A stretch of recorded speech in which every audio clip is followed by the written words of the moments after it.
அண்டம் முழுதும் ஒன்றினுள் அடக்கம். அதுவே ஆனைமுகமெனும் ஓங்கார விளக்கம். சுழலும் கோள்கள் அவன் சொல் கேட்கும்.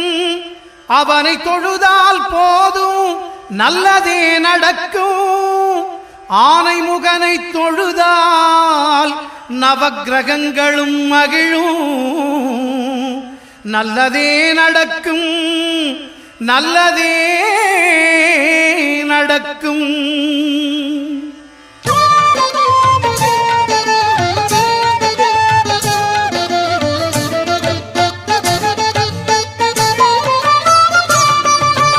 ஒன்பது கோளும் ஒன்றாய் காண அங்கு கற்பகம் என்னும் கடவுளின் மெய்யில். ஒன்பது கோளும் ஒன்றாய் காண அங்கு கற்பகம் என்னும் கடவுளின் மெய்யில்.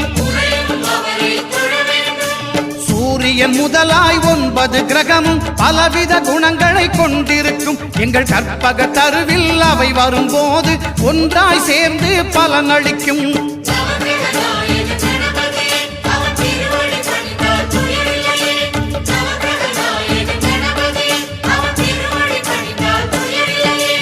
ஒன்பது கோளும் ஒன்றாய் காண அங்கு கற்பகம் என்னும் கடவுளின் மெய்யில்.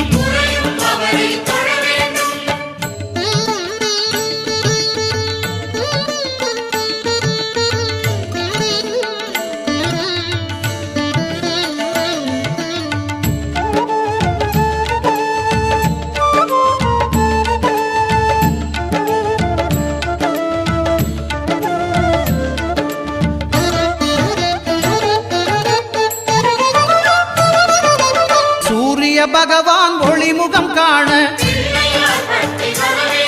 அங்கு கற்பக தருவின் நெற்றியில் மலரும். சூரிய பகவான் ஒளிமுகம் காண அங்கு கற்பக தருவின் நெற்றியில் மலரும். இருளை விலக்கி உலகை எழுப்பும் ஞாயிறு அங்கே குடியிருப்பான். அவன் ஆனை முகத்தனின் அடியவர் மனத்தில் ஒளியாய் வந்து கொலுவிருப்பான்.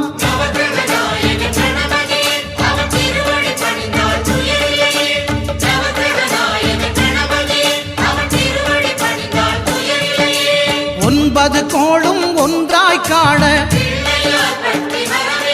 அங்கு கற்பகம் என்னும் கடவுளின் மெய்யில்.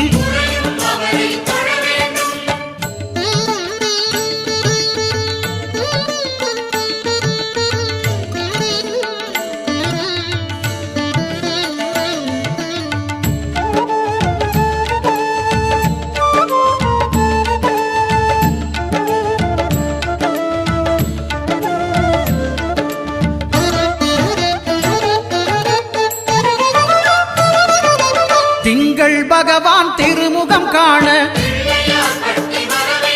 அங்கு கற்பக பெருமான் தொப்புள் குழியில். திங்கள் பகவான் திருமுகம் காண அங்கு கற்பக பெருமான் தொப்புள் குழியில். பார்க்கடல் பிறந்த சந்திர பகவான் கணபதி வயிற்றில் நிறைந்திருப்பான். எங்கள் கற்பகத்தானை கண்டவர் தமக்கு தீரா பிணிகளை தீர்த்து வைப்பான்.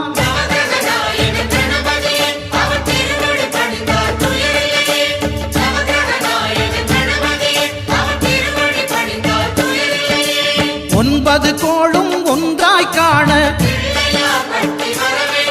அங்கு கற்பகம் என்னும் கடவுளின் மெய்யில்.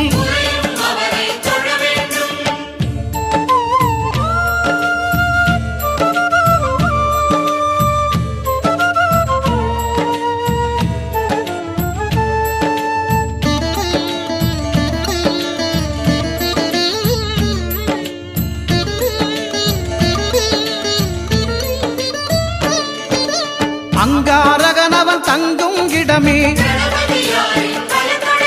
அவன் பொங்கும் முகத்தை காணுதல் வேண்டின். அங்காரகனவன் தங்கும் இடமே அவன் பொங்கும் முகத்தை காணுதல் வேண்டின். நெருப்பாயெறியும் செவ்வாய் பகவான் மழையாய் மாறி பொழிந்திடுவான். அவன் பிள்ளையார் பட்டி வணங்கிடும் மாந்தர் மனதுக்கு உறுதியை கொடுத்திடுவான்.